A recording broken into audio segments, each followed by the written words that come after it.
Hello. So, for this session, I wanted to talk about healing. More importantly, how to heal yourself. I've addressed this topic a few different ways in the past, and today I want to shine a different light on that very same topic. So, when it comes down to the quantum science of healing, it's energetic. Understanding that the law of the universe, the currency of the world that we live in, is electromagnetism. It's sound, light, frequency, and vibration. And when you begin to understand that, you begin to use that to your advantage. And that's actually one of the beautiful things about the way that our body is designed, is that it acts as a radio. In a way, our physical body is designed to receive, release, and store electromagnetic energy. So, in a way, we're walking radios. I've talked about this before. I have a video titled The Human Radio Effect, where I talk about some of this there in deeper detail. But the spinal column itself really acts as a radio tower. That's the central part of our being. And then what's known as the chakra points are the electromagnetic centers of the body, which really manage the flow of energy throughout the body. It regulates our intake and our release.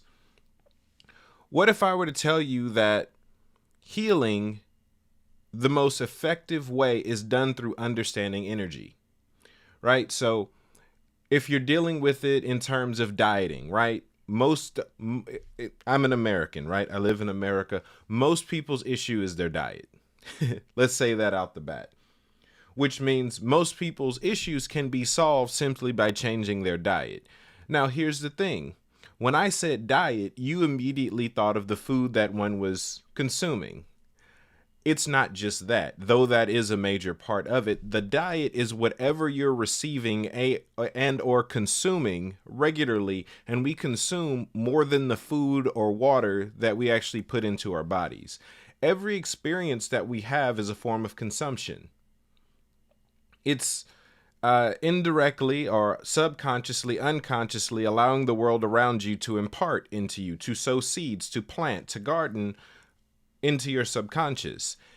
And truthfully, you begin to reproduce the things that you've allowed to, well, let's just say gestate on the inside of yourself. So depending on your environment, the nurture that you're allowing yourself to live in, that'll really ultimately affect the way that you, one, view the world, what you receive from the world, what you release to the world, and how you allow yourself to appear in the world. So I said a whole lot just then, but what I'm trying to explain is that energetically, you have the ability to do just about anything. The issue is that we don't realize how many decisions we're actually making on a regular basis. So let's slow this down and go general, right? It is so some time ago, I did a meeting with a lot of people who were senior citizens. They're elderly. And I remember I told them, I said, if you have a sickness, a disease, an ailment, anything of that manner, and you've had it for years, it's your fault. And at that moment, the room erupted in protest. They're like, what? How's it my fault? Well, the human body creates new cells every 7 days. After 21 days, if you don't have a new body, it's because you didn't give your body something new to produce. The body, for the most part, responds to what we hear and what we say about ourselves. Which means that if you've gone years without any significant growth, any significant change in your body, you haven't gotten healed majorly, you might have even regressed, it's your fault. Because that means that you haven't chosen to look at yourself better in however long you've had it. You've settled for it. The way that it might have started might not be your fault, but if you've kept it for years, it's yours. And of course, after telling them that, I then gave them the solution, which is, well, fasting works, a week fast, 21 days, but let's move food out of the equation. Something that I often tell people to do is just to give themselves 21 days of affirmations and see how they feel about themselves. And lo and behold, every single person who I've instructed to do that has gotten healed without me having to pray for them, without me having to use any of my own energy, and without them having to spend any money. Because, well, you have the technology within yourself to heal yourself. So every person who's taken that advice has seen, well, amazing results from it. Simply talking to yourself different. Because again, we're radios. If you don't like the station that's being played, you have the ability as the radio to change the station. It's, let's just say, insanity to stay on a station you don't like and then complain about the station. As the radio, you have the ability to change it. But let's just say that's pretty long. That's 21 days. As a mystic, I've come to understand a few things. Mystic, scientist, I've studied a lot of different areas of the world. Something that I found out is that the reason why electrons are so hard for scientists to really understand is because they spend a portion of their journey, well, let's just say half of their journey, somewhere else. That the reason they're hard to track is because they appear and disappear. They don't just travel. And even more recent understandings of light even indicates that light doesn't even travel in a linear path. It replicates itself very quickly in a direction. And that's a topic in itself. But light, well, specifically the electron, the atom is the important particle in our makeup. Well, these are subatomic particles. The electron is the negatively charged subatomic particle, typically found in what's known as the electron cloud, and it moves sporadically. They have a hard time isolating it because it disappears. What if I told you that every moment of your existence is a choice? That moment by moment, you're making a decision. Even if it doesn't seem like you're making a decision. When understanding, let's just say, multiverse theory, it's the idea that every time I make a choice, I'm choosing a timeline, in a way. I set before you two choices. For lunch, do you want the peanut butter and jelly sandwich, or do you want a ham and cheese sandwich? Well, in a way, multiverse theory says, well, in the universe where you chose the ham sandwich over the peanut butter and jelly sandwich, you ran out of ham a bit earlier and went to the store, and in that you met a millionaire who changed your life, all because of a decision you made weeks before. I'm being kind of silly with it, but that's somewhat the concept, is that every decision we make branches us into a different timeline. Issue is we don't realize how often we're making decisions. I personally believe that every moment of every day is a decision. And that the world is giving us the result of our last thought, our last programming within the sequence. As in, most of us got tricked a long time ago into accepting a programming that told us how our lives should play out, and we've been surrendered to it ever since. As early as being a kid, many of us were told that the natural course of human existence was that you grow up, you grow old, you start to decay, and then you die. And because it made sense at our young age, we accepted that. We accepted that as a programming. And that became the cycle by which we've lived our lives from.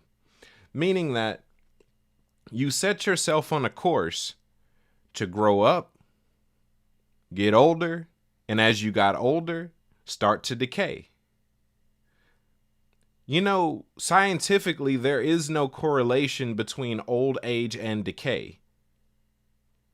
That just because you get older, it does not mean you have to decay. What happens is the majority of people are under the same programming. They've chosen something that they didn't realize that they did, which is responsible for their death. And it's, well, not only their death, but their decay. The reason why most people are getting decrepit and they're decaying as they're aging is because of something they accepted long ago. They partnered with, they received long ago. What I'm getting at is by simply rejecting the programming that tells you that decay is an option, you'll actually start to de-age. So some of you may not notice, a large portion of my audience, people that I'm in fellowship with, are senior citizens. They'd be considered old people. And something that I started to see is that as I started to share the message of immortality and the message that you can rejuvenate and that you can de-age and all these different things, I noticed that physically they started to revert. Heads full of white hair started to go back to its natural color. Wrinkles started to fade, and I didn't have to put them on a dietary plan. All these different things, and all I did was give them a different option to program themselves by, which is that you can get to your 500 and still look as if you're 30 because there's no reason to decay. And I've read countless stories about people who lived into their hundreds who were mistaken for being teenagers. But this is one of the beautiful things. You have the ability in yourself to simply choose a different program, choose a different cycle. It's subconscious. The issue, that is, it's subconscious, which even makes it better that you consciously get to change from it. I pretty much just told you that you've been robbed. Mind you, the only way, well, not the only way, but the benefit of this is that in order to get back what was stolen from you, you simply have to allow yourself to have it again. Just because you're in your 70s, just because you're in your 80s, your 90s, your 50s, your 60s, doesn't mean that you are in some covenant with death or decay. You don't have to get worse as you get older. In fact, because of that, you actually have an advantage in that you then get to couple that. There's a bunch of, let's just say there's a lot of factors that leads to our physical dysfunction. And one of them is the idea that we're running out of time. We're racing against the death clock, which means that we oftentimes don't really enjoy the world around us. We're working to enjoy a pocket. And by the time we've finally finished the project, we're too decrepit and too old to really enjoy it. And it seems as though death is right around the corner for us. That, oh, I finally retired at 70. Yeah, this isn't fun. So at the very least, I want you to know that that's a choice. You can live, age, decay, and die. That is a choice. Or you can decide in the moment, I don't want to decay. I don't want to wake up in the morning in pain, aching, and all this stuff. I don't want to experience that. And you'll notice that it stops happening to you. This is something that gets overlooked. This is truthfully what reaping and sowing looks like in action. Just as we don't realize how often we're making decisions, we don't notice how often we're reaping and sowing. This is an energetic principle. The Hindus, or really the Asians, call it karma, which is the cause and effect energetic form. That what I'm releasing, I'm expected to receive. Sadly, in the Western world, through religion, specifically Christianity, we were only taught reaping and sowing in the concept of money. As in, I give to church and God's going to bless me. And that does work. That's actually the only reason tithing works, is because giving works. But we miss out on the other aspects of our life in which we're reaping and sowing. Or more so, we're sowing and getting the byproduct of it. Again, you're a walking radio, which means the consciousness, the state of being that you live in regularly is your sowing into the world around you. Therefore, it becomes the harvest that you receive in abundance. It's not about what you do in a moment. It's the nature that you put on, at least for the majority. The nature that you carry is the seed being sown, because that's the radio station, that's the frequency, that's the vibration that's being put out into the world around you. The world is designed to respond to us on an energetic level. I started with that. So the frequency that you live in is the frequency that the world around you responds to you in abundance. Pressed down, shaken together, runneth over. Will the world respond to that which you are? Or more so, that which you have chosen to be? If you found yourself in a situation you don't like, the answer is to change the station. Choose a different frequency to live. Now, mind you, this comes with chaos.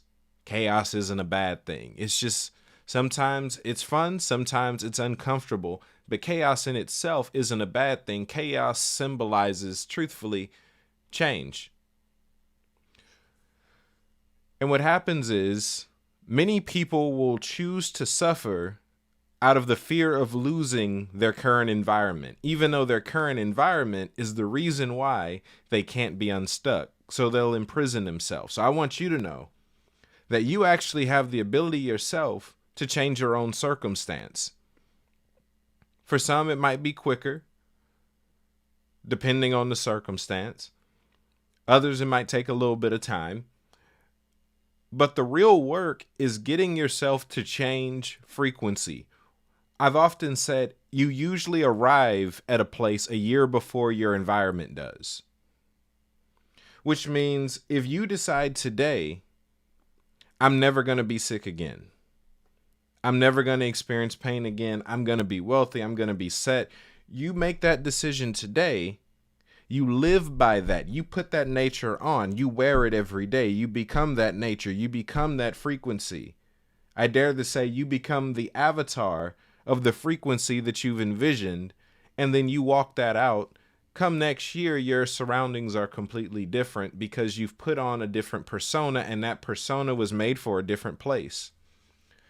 So I dare to say your places have not changed because your frequency hadn't. Now that you know that it's as easy as changing your frequency, I've just made this simple for you. You change your frequency, the things that don't match that frequency begin to disappear. So if you've decided to walk in a frequency of wholeness, health, and healing, well, anything that is not that will have to find itself out of your life, which in its way can cause its own chaos depending on your setup. You might be married to someone who really is benefiting from you not being whole, from you not being healthy. You might be in an organization, you might be at a church that is benefiting from you being insane. So the choice to live in your right mind will cause chaos. Be okay with the chaos. Something I learned years ago, it's a video game parable. Enemies in the video game typically mean you're going in the right direction. Don't look at it as a bad thing. It's actually, that's when you know when you're lost in a video game, is that you can't find enemies to fight. Because they only guard your destiny from you. They don't guard your delusion. I remember years ago, right? One of my favorite games as a kid was Marvel Ultimate Alliance. And I remember I got lost playing that game. I want to say I was on the level with the Mandarin. I got lost for like a week. And the way that I figured out where to go is that I went around looking for villains, enemies, or something. I was like, once I could find a villain, I know I'm back on the right track. So understand this. I've talked about this before in its own way, and I'll dedicate another video to this as well because it deserves its own. But Satan is one of the best deliverance ministers ever. And here's why. Satan, who is a cherub, most people don't know what cherubim are. Cherubim are mirrors, which means that their role, to whatever extent, is to embody and or reflect something, right? They're mirrors. Well, in Satan's case, his role is really as the bodyguard and or personal trainer of humanity, of God, which humanity is. Which means that whenever you decide to live up to your identity, that is the moment when you encounter Satan, who is the adversary. This is not a bad thing. This is actually you being trained in rest. Seeing if you're willing to cling to your own decisions or if you'll submit and give it up. Because it takes a certain level of resolve to live in royalty and live in godhood, live in divinity. So you actually get tried by it. Satan's job is to help you tap into who you are always meant to be. Christianity gave him a bad rap sheet. Because yes, he's your enemy. Yes, he's your adversary. But in the same way, a personal trainer is. I remember when Mike Tyson was training Francis Ngannou. When he was getting ready to fight Tyson Fury. He said that the first day they finished practice and he asked Francis Ngannou, he said, "How are you feeling?" He said, "I feel great." And Tyson said, "My bad." Because the truth is that as a personal trainer, as a coach, he's supposed to hate him every day. The job of the coach is to be hated by the person they're trying to train because they're pushing them past their limits. They're pushing them out of their comfort zone. They're keeping them in a state of chaos. That's when you have a good coach. And that's truthfully what Satan's role is. Why am I talking about this right now? Because it goes hand in hand. When you decide anything, really, you immediately start to get tried in opposition to that vision. That is not God saying you can't have it. This is your own test to see if you really want it. Satan, for the most part, acts as the doorway to destiny that you have to break through yourself. It's the pathway to ascension because in some way you've fallen into a lesser state. You become a fallen angel in that sense, something heavenly living carnally, which is the only area Satan fights. He actually fights against carnality. Poverty is a manifestation of carnality. The heavens are wealthy. Deception is a manifestation of carnality. Heaven is wise. Right? So in any case, we find ourselves in a situation. Let's say, I'll give you an example. You ever prayed before and said, "I want to work on my anger"? Well, it seems like the moment that you've decided that you want to work on your anger is the moment that everything around you starts to irritate you. Moment after moment, frustrating situation after another happens. That is Satan at work. So when they say the devil sure is busy, you ask for it. That's his job. His job is to coach you and train you to see if you really want to, either to see if you really want it or to show you what it takes to get it. If I say, "Oh, I don't get angry anymore," okay, let's see how angry you get. Let me give you some new things to be angry at. Some things you might not have ever thought about. But even Satan is a kingdom person. He's family. He's still on assignment. He's not responsible for a lot of things that religion makes him responsible for. Like I said, I'll do a separate session on this. But I'm saying this just as a warning. You decide that you want to live a life from this point forward, not being sick ever again, not having an infirmity ever again. Well, let's just say you're going to get a lot of opportunities to back down from that statement, to deny that very nature. Whether it be a bunch of sick people around you. Matter of fact, if you decide you want to be a healer, that's something you'll notice immediately. Well, it seems like I'm fine, but everyone around me is sick. They're hurting. Okay, this is my opportunity to try that which I've chosen to be. These are tests that solidify my identity. So that's what I want to share with y'all. When it comes down to the speed at which you can be healed, I'm going back to the original topic. It comes down to the moment in which you convince yourself to be something different. The exercise is changing the station that you're attuned to. And as you practice, you get better at it. And honestly, it doesn't have to take a day. It doesn't have to take a week. It doesn't have to take 21 days. It doesn't have to take months or even years for you to have breakthrough, for you to experience salvation. Truthfully, at the speed of an electron, your entire body can be made anew because it already is being made anew. Less than a second, every second, your entire body is being remade over and over again. As those subatomic particles are disappearing and reappearing, you're being assembled and disassembled moment by moment. So fast. So you're actually getting a brand new body multiple times a second. Which means if you really learn to master yourself as an energetic entity, as an energetic entity,